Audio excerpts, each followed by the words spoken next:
Testing. Informi 10 steps, Grace, take 1.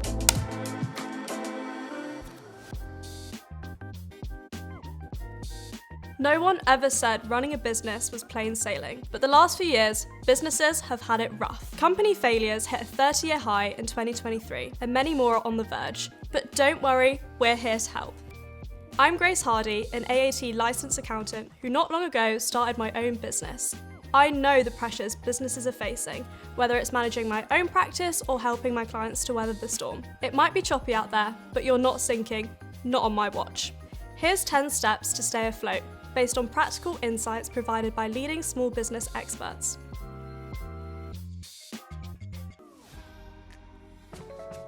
Step 1.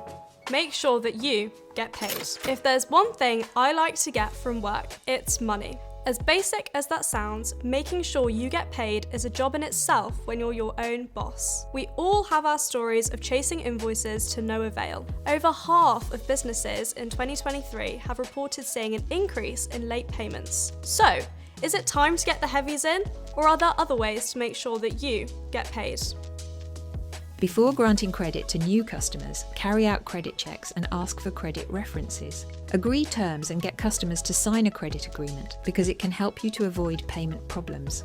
Ask for advance payments for high-value sales or longer-term contracts.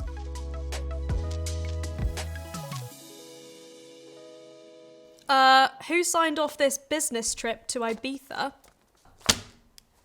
Have you been there, stumbling across a big outgoing in your accounts and your face dropping? Or, more often the case, lots of little costs eating away at your profits? That's made even more troubling by the fact that everything seems to be getting more expensive. Cost cutting is a familiar exercise for any struggling business, but struggling or not, it's always a good exercise to be as strict as possible about your outgoings. Cutting costs isn't solely about finding cheaper suppliers. It's also about getting superior value for money. As a business owner, don't focus solely on price. You need to consider other important factors, such as quality, the reliability of your suppliers, and the long-term benefits when you're making buying decisions. Time is money. Work smarter, not harder. 2 phrases that might make you cringe, but ring true when it comes to efficiency. There is nothing more frustrating than wasting time on tasks that add little value. There is nothing more liberating than simple efficiencies that free you to work on the things that really count. Eliminate any unnecessary steps or bottlenecks in your workflows. Invest in automation tools to handle repetitive business tasks. Get rid of waste in all areas. Embrace technology. It can be an efficiency game changer. Make your business as tax efficient as possible. Making seemingly small changes where necessary can make a big difference in your efficiency and profitability.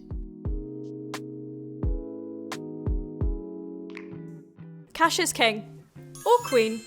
Either way, it's a business mantra that should always be front of mind. It's all too easy to think your business is in great shape.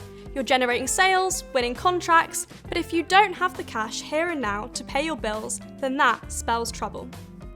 Send invoices to your customers as soon as possible because you're more likely to get paid sooner. Shortly before an invoice is due for payment, send a polite reminder to the customer. If you're not paid when due, send another polite but firm email. If there's no response, phone them to politely request immediate payment. Good customers will understand, but some tact is required because they could be waiting for payment from their customers. Pricing is a delicate balancing act. Going low might win you some customers in the short term, but is it worth working crazy hours to earn very little profit? At the same time, you want to price competitively, particularly when your customers are likely being squeezed too. Prices have been rising significantly across the board for a long time now. So if you want to protect your margins, you need to increase your prices.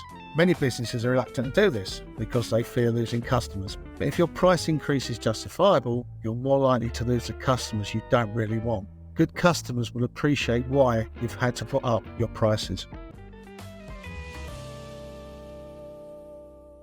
Does it drive you mad when you see your broadband supplier or bank pulling out all the stops to win new customers? Meanwhile, you feel neglected and forgotten about. For small businesses, it's much easier and cheaper to keep and potentially sell more to existing customers. To hang on to your customers for longer, make sure you really understand their preferences. Give them truly exceptional customer service. Be flexible and adaptable. Make your customers' lives easier. Thank them and reward them for their loyalty. My good friend, Steve, once said, "Great things in business are never done by one person. They are done by a team of people." Even more so in a small business. It's the people that really make a difference to your success. And if their motivation drops, that can hit your productivity and profits. Keeping staff motivation high often begins with just having honest conversations with your people, which can help you to better understand what's going on beneath the surface. Also, give people the opportunity to learn and grow, and make sure everyone feels part of the team. If someone's motivation keeps dipping, don't put off speaking to them about it. Keeping your business afloat isn't a job you have to face on your own. Even me, who has a 100% track record of being right, I will sometimes get a second opinion, and there are so many places to turn to for expert advice and support. Your accountant. Your accountant can provide tailored financial advice, help with cost cutting, funding options, and tax efficiency strategies. Your local enterprise partnerships. LEP offer accessible support connecting businesses with local and national resources regardless of size or sector. Your bank. Banks offer various funding options and personalised advice on managing debt and cash flow both in person and online. The Federation of Small Businesses. FSB provides membership benefits including legal advice, debt recovery support, and free downloadable resources. HMRC. HMRC offers options like payment plans for tax bills with resources available on gov.uk for assistance. And most importantly, other business owners. Learning from the experiences of fellow entrepreneurs and networking can provide valuable insights and support during challenging times. What's the point of your business if no one knows you exist? That's the job of marketing. Whilst there are plenty of ways to market your business on the cheap, don't make the error of totally cutting out your marketing spend if the going gets tough. Your business should always be seeking the best possible return on investment from its marketing spend, but that's critical when budgets are squeezed. Knowing what's working and what isn't is vital. As regards to your marketing, take time to find out what you need to tweak, improve, update, or change altogether to better suit current conditions. We do a lot of talking about getting your business into good shape, but what about you?